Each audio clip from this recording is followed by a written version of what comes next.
ಬಲಗೈ ಬಂಡರಾದಂತಹ ಸಂಗೊಳ್ಳಿ ರಾಯಣ್ಣ ಅವರ ಸಲುವಾಗಿ ಈ ಒಂದು ಕಾರ್ಯಕ್ರಮಕ್ಕೆ ಹೊನ್ನಾಳಿಯ ಪಟ್ಟಣ ಪಂಚಾಯತಿಯ ಮಾಜಿ ಅಧ್ಯಕ್ಷರು ಎಚ್ ಪಿ ಅಣ್ಣಪ್ಪನವರು ಹಾಗೂ ಹೊನ್ನಾಳಿಯ ಪಟ್ಟಣ ಪಂಚಾಯತಿಯ ಮಾಜಿ ಅಧ್ಯಕ್ಷರು ಆದಂತಹ ಯುವ ನಾಯಕರು ಆದಂತಹ ಪಟ್ಟಣ ಶೆಟ್ಟಿ ಪರಮೇಶ್ವರ್ ಅವರು ಬಂದಿದ್ದಾರೆ. ಅವರಿಗೆ ಸಹಿತ ಸ್ವಾಗತವನ್ನು ಕೋರುತ್ತಾ, ಅದೇ ರೀತಿಯಾಗಿ ಪಟ್ಟಣ ಪಂಚಾಯತಿಯ ಮಾಜಿ ಸದಸ್ಯರಾದಂತಹ ರೇವಣಸಿದ್ದಪ್ಪ ಮೌಲ್ಯ ಅವರು ಬಂದಿದ್ದಾರೆ. ಅವರಿಗೆ ಸಹಿತ ಸ್ವಾಗತವನ್ನು ಕೋರುತ್ತಾ, ಹಾಗೂ ಗ್ರಾಮ ಪಂಚಾಯತಿಯ ಮಾಜಿ ಉಪಾಧ್ಯಕ್ಷರಾದ ಮಾದಪ್ಪನವರು ಅವರಿಗೆ ಸಹಿತ ಸ್ವಾಗತವನ್ನು ಕೋರುತ್ತಾ, ಹಾಗೂ ಹೊನ್ನಾಳಿಯ ಪುರಸಭೆಯ ಸ್ಥಾಯಿ ಸಮಿತಿಯ ಅಧ್ಯಕ್ಷರು ಸದಸ್ಯರು ಆದಂತಹ ಸುರೇಶ್ ಹೊಸಕೇರಿ ಅವರು ಬಂದಿದ್ದಾರೆ. ಅವರಿಗೆ ಸಹಿತ ಸ್ವಾಗತವನ್ನು ಕೋರುತ್ತಾ, ಮತ್ತು ಪೌರ ಕಾರ್ಮಿಕರು ಆಗಮಿಸಿದ್ದಾರೆ, ಅವರೆಲ್ಲರಿಗೂ ಸ್ವಾಗತವನ್ನು ಕೋರುತ್ತಾ, ಆಟೋ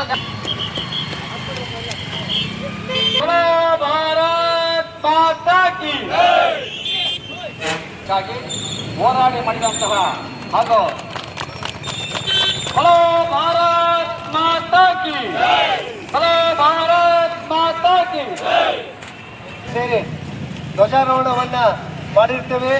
80ನೇ ವರ್ಷದ ಸ್ವಾತಂತ್ರ್ಯೋತ್ಸವವನ್ನು ನೀವು ಸಡಗರ ಮತ್ತು ಸಂಭ್ರಮದಿಂದ ಮಾಡ್ತಾ ಇದ್ದೇವೆ. ಈ ಹಿಂದೆ ಈ ದೇಶವನ್ನು ಆಳಿದಂತಹ ಬ್ರಿಟಿಷರು ನಮ್ಮನ್ನ ಗುಲಾಮರನ್ನಾಗಿ ಮಾಡಿದ್ರು. ಈ ಗುಲಾಮಗಿರಿಯಿಂದ ಹೊರಗೆ ಬರಬೇಕು ಅಂತ ಹೇಳಿ ಮಹಾತ್ಮ ಗಾಂಧಿ ಅವರು, ಸುಭಾಷ್ ಚಂದ್ರ ಬೋಸ್ ಅವರು, ವಲ್ಲಭಾಯ್ ಪಾಟೀಲ್ ಅವರು ಇವರೆಲ್ಲ ಒಂದು ನೇತೃತ್ವದಲ್ಲಿ ನಮ್ಮ ದೇಶಕ್ಕೆ ಸ್ವಾತಂತ್ರ್ಯವನ್ನ ತಂದುಕೊಟ್ಟು ಈ ದಿನ 80 ವರ್ಷಗಳಾದವು. ನಾವೆಲ್ಲರೂ ಸ್ವಾತಂತ್ರ್ಯರು ಅನ್ನೋದಕ್ಕೆ ಹೆಮ್ಮೆ ಆಗ್ತದೆ. ಈ ಒಂದು ಸಂದರ್ಭದಲ್ಲಿ ದೇಶದ ವಿಭಜನೆಗೆ ನಾವೆಲ್ಲರೂ ವಿರೋಧಿಸ್ತಾ ದೇಶವನ್ನ ಗಟ್ಟಿಯಾಗಿ, ಪ್ರಬಲವಾಗಿ, ಸಮೃದ್ಧಿಯಾಗಿ ಬೆಳೆಸಬೇಕಾದಂತಹ ಒಂದು ನೇತೃತ್ವವನ್ನು ನಮ್ಮ ಯುವ ಪಡೆ ಮಾಡಬೇಕು. ಈ ಒಂದು ದೃಷ್ಟಿಯಲ್ಲಿ ನಮ್ಮೆಲ್ಲ ದೇಶದಲ್ಲಿರ್ತಕ್ಕಂಥ ನಾಗರಿಕರು ವಿದ್ಯಾವಂತರಾಗಬೇಕು, ಬುದ್ಧಿವಂತರಾಗಬೇಕು, ಹಾಗೂ ಸಂವಿಧಾನವನ್ನ ಅರ್ಥ ಮಾಡಿಕೊಳ್ಬೇಕು.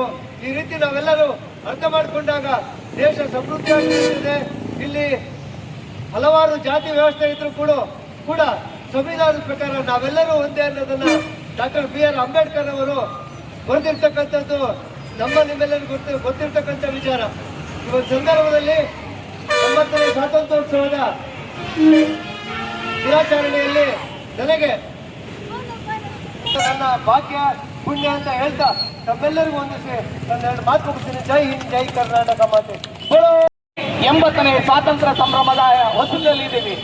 ಇದರಲ್ಲಿ ವಿಶೇಷವಾಗಿ ಏನಂತಂದ್ರೆ, ಸ್ವಾತಂತ್ರ್ಯಕ್ಕಾಗಿ, ನಮ್ಮ ದೇಶಕ್ಕಾಗಿ ಕೆಚ್ಚೆದೆಯ ಬಂಟ ಕಿತ್ತೂರು ರಾಣಿ ಚೆನ್ನಮ್ಮನ ಬಲಗೈ ಬಂಟನಾಗಿ, ಮಗನಾಗಿ ದೇಶಕ್ಕೆ ಹೋರಾಟ ಮಾಡಿ ಪ್ರಾಣವನ್ನೇ ಕೊಟ್ಟಂತಹ ಕ್ರಾಂತಿವೀರ ಸಂಗೊಳ್ಳಿ ರಾಯಣ್ಣನವರ ಜನ್ಮದಿನ. ವಿಶೇಷವಾಗಿ ದೇಶ ಮತ್ತು ಸ್ವಾತಂತ್ರ್ಯ, ಯಾರು ದೇಶಕ್ಕಾಗಿ ಪ್ರಾಣವನ್ನು ಕೊಡ್ತಾರೆ, ದೇಶ ಅವರನ್ನ ರಕ್ಷಿಸುತ್ತೆ ಅನ್ನುವಂಥದ್ದಕ್ಕೆ ಇದೇ ಒಂದು ಉದಾಹರಣೆ.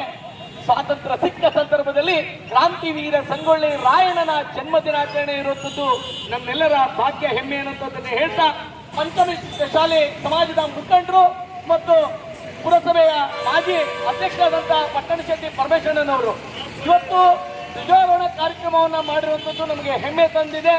ನಮ್ಮ ಮಾಜಿ ಪುರಸಭಾ ಸದಸ್ಯರಾದಂತಹ ಕ್ರಿಯಾಶೀಲ ವ್ಯಕ್ತಿಯಾದಂತಹ ಎಚ್ ಪಿ ಅಣ್ಣಪ್ಪನವರಿಗೂ ಮತ್ತು ಪಟ್ಟಣ ಪಂಚಾಯತಿ ಗೌರವಿತ ಸದಸ್ಯರಾದಂತಹ ಮೂಲಿ ರೇವಣಸಿದ್ದಪ್ಪನವ್ರಿಗೂ, ಕತ್ತಿ ನಾಗರಾಜ್ ಅವ್ರಿಗೂ, ಹಾಗೂ ನಮ್ಮ ಗ್ರಾಮ ಪಂಚಾಯತಿಯ ಉಪಾಧ್ಯಕ್ಷರಾದಂತಹ ಮಾದಣ್ಣನವ್ರಿಗೂ, ಹಾಗೂ ಪ್ರಶಾಂತ್ ಅವ್ರಿಗೂ, ಹಾಗೇನೆ ನಮ್ಮ ಆಟೋ ಸಂಘದ ಅಧ್ಯಕ್ಷರಾದಂತಹ ನಮ್ಮ ಗೌತಮ್ರಿ ಹಳ್ಳಪ್ಪನವ್ರಿಗೂ, ಹಾಗೇನೆ ನಮ್ಮ ಪಟ್ಟಣ ಚನ್ನಪ್ಪ ಸ್ವಾಮಿ ಸೌಹಾರ್ದ ಬ್ಯಾಂಕಿನ ಡೈರೆಕ್ಟರ್ ಆದಂತಹ ಬಿ ಸುರೇಶ್ ಅವರು, ಹಾಗೂ ವಿದ್ಯಾ ಸಂತೋಷ್ ಅವರು, ಅಜ್ಜಪ್ಪನವರು, ಚುಮ್ನಿ ಕುಮಾರ್ ಅವರು, ಹಾಗೇನೆ ನನ್ನ ಆತ್ಮೀಯ ಸ್ನೇಹಿತರು, ಸಮಾಜದ ಮುಖಂಡರು, ದೇಶದ ಬಗ್ಗೆ ತುಂಬಾ ಕಾಳಜಿ ಇರುವಂತಹ ನಮ್ಮ ವಿಜಯಗೌಡರು, ರಾಮು ಅವರು, ಹಾಗೆ ಗಿರಿ ಅವರು, ದ್ಯಾಮಂಜಿ ಗಿರಿ ಅವರು, ಹಾಗೇನೆ ನಮ್ಮ ಏನು ಇವತ್ತು ನಮ್ಮ ಮಹನೀಯರು ಇವತ್ತು ತಂದುಕೊಟ್ಟಂತ ಸ್ವಾತಂತ್ರ್ಯವನ್ನ ಗೌರವಿಸ್ತೀವಿ. ಎಲ್ಲರಿಗೂ ಒಳ್ಳೇದಾಗ್ಲಿ. 80ನೇ ಸ್ವಾತಂತ್ರ್ಯ ಸಂಭ್ರಮದ ಶುಭಾಶಯಗಳನ್ನು ತಿಳಿಸ್ತಾ, ಈ ಪುತ್ಥಳಿಯನ್ನ ಮಾಡಿದಂತ ಕಮಿಟಿಯ ಪದಾಧಿಕಾರಿಗಳಿಗೂ HP ಮಂಜಪ್ಪನವ್ರಿಗೂ ಸಹ ಅಭಿನಂದನೆ ಸಲ್ಲಿಸ್ತಾ, ಜೈ ಹಿಂದ್, ಜೈ ಭಾರತ್ ಮಾತಾ ಕಿ ಜೈ.